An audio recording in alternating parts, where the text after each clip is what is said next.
तो चलिए मैं आपका इस्तकबाल कर लूँ। पहले इस्तकबाल है आपका हमारे इस यूट्यूब चैनल पर। उम्मीद करता हूँ कि आप खैरियत से होंगे। तो अभी जो आप थंबनेल देख करके आप मेरे यूट्यूब पे आए हैं, वीडियो क्लिक किया है, तो चलिए मैं बता देता हूँ आपका वक्त ना बर्बाद करते हुए। तो सबसे पहले मैं आपको बता दूँ कि जो मैं महाराष्ट्र से एमआईएम की खबर लेकर के आया हूँ वो बहुत मेहनत लगती है। तो आप अगर नए हैं तो प्लीज़ यूट्यूब चैनल को सब्सक्राइब कर लीजिएगा। अब मैं बात करने वाला हूँ एमआईएम की। देखिए, ऑल इंडिया मजलिस इत्तेहादुल मुस्लिमीन जो है वो महाराष्ट्र के अंदर बहुत ज़्यादा मजबूत है।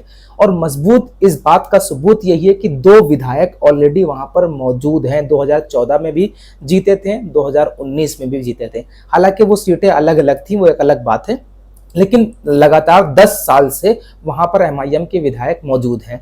अब देखिए, इम्तियाज साहब लोकसभा सांसद भी थे एमआईएम की तरफ से।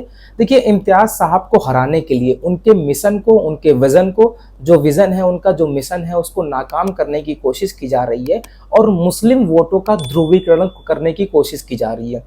देखिए, एक तरफ एमआईएम का वोट पड़ना ही है, मैं इतना क्लियर बता रहा हूं। मैंने जहां तक जमीनी स्तर पर सारी चीजें जो सर्च की हैं, महाराष्ट्र के अंदर औरंगाबाद से लेकर के मुंबई के थाने से या मालेगांव, ये जो तमाम सीटें हैं, यहाँ पर एमआईएम का वोट जो है, वोट बैंक बहुत मजबूत है और एमआईएम चुनाव लड़ेगी। लेकिन इसको देखते हुए जैसे ही लोगों ने देखा कि एमआईएम वहां पर बहुत मजबूत है और इस बार एमआईएम की विधायक कम से कम 12 से 15 जीत करके विधानसभा पहुंच जाएंगे, तो अब जाहिर सी बात है कि एमआईएम को हराने के लिए, एमआईएम किसी को हराने के लिए चुनाव नहीं लड़ती, लेकिन एमआईएम को हराने के लिए मुस्लिम वोट का ध्रुवीकरण किया जाता है और मुस्लिम कैंडिडेट उतार दिया जाता है।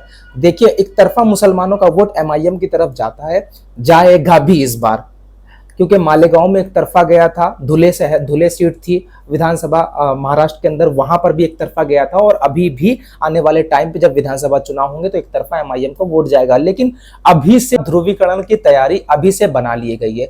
मुस्लिम वोट बैंक जो है, मुस्लिम वोट को कैसे काटना है, कैसे बांटना है, मुस्लिमों को कैसे नहीं जिताना है, ये पूरी तैयारी जो है अपोजिशन की तरफ से बना ली गई है। देखिए, हालांकि खबर यह है कि महाविकास अघाड़ी से गठबंधन हो सकता है, लेकिन चलिए वो सब छोड़ देते हैं। अब महाविकास अघाड़ी को किनारे करते हैं, अब वंचित बहुजन अघाड़ी की बात करते हैं, जो वीबीए है, जिसके संस्थापक शायद प्रकाश अंबेडकर साहब है। लेकिन अभी मैं आपको बता दूं कि प्रकाश अंबेडकर साहब ने ही इम्तियाज जलील को हराने में बहुत बड़ा हाथ उनका था जब लोकसभा चुनाव था। ये या यूं कह लीजिए कि ये जो है वंचित बहुजन अघाड़ी के नाम से जो पार्टी है, ऐसी पार्टी नहीं, बल्कि ये कह लीजिए कि आरएसएस की दूसरी पार्टी अगर कोई है, आरएसएस की कोई दूसरा समूह कोई है, तो वंचित बहुजन अघाड़ी है। अब उसने 10 उम्मीदवारों के नाम जारी कर दिए। जहां जहां पर एमआईएम मौजूद थी, जहां जहां पर एमआईएम जो है वो अच्छे से फाइट कर सकती थी, लड़ाई कर सकती है और आगे चलकर चुनाव भी जीत सकती है, वहां पर अभी से ही मुस्लिम कैंडिडेट को उतार दिया है और उनकी तैयारी शुरू करवा दी है।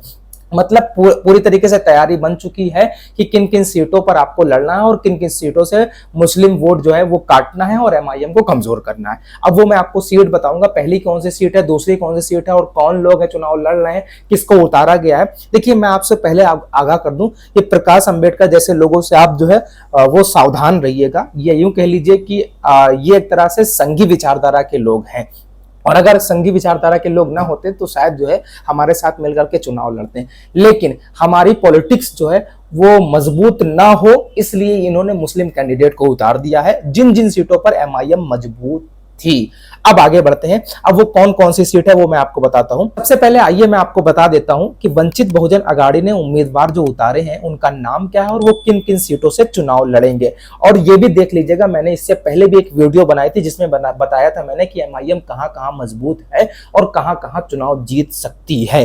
अब वही सेम सीट आपको दिखने वाली है। वंचित बहुजन अघाड़ी मुस्लिम उम्मीदवार उतार दिया है वहां पर। अब देखिएगा, सबसे पहला नाम है शहजाद खान सलीम खान, जो कि मलकापुर विधानसभा सीट से उतारे गए।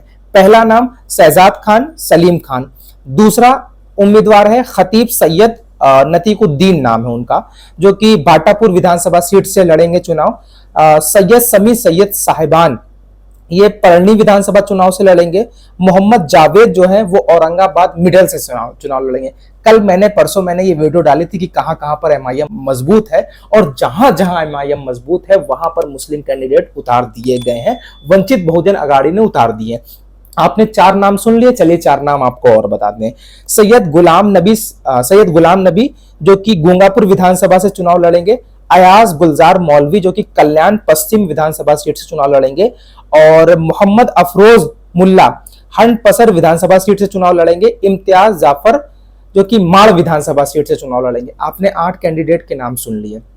अब सोचिए एमआईएम यहां पर कितनी ज्यादा मजबूत है, और अभी अपोजिशन की तरफ से उम्मीदवार नहीं उतारे गए, मतलब वंचित माफ कीजिएगा महाविकास आघाड़ी की तरफ से भी कोई उम्मीदवार नहीं उतारे गए, लेकिन वंचित बहुजन आघाड़ी ने मुस्लिम उम्मीदवार उतार दिया। और जहां जहां एमआईएम मजबूत थी, प्रकाश अंबेडकर की पार्टी, वंचित बहुजन आघाड़ी जो है वहां पर अभी 10 सीटों पर उम्मीदवार उतार दिए। 8 सीटों के नाम मैंने बता दिए हैं, और कौन कौन उम्मीदवार है ये भी मैंने आपको बता दिए। अब 9 और 10 सुनिएगा।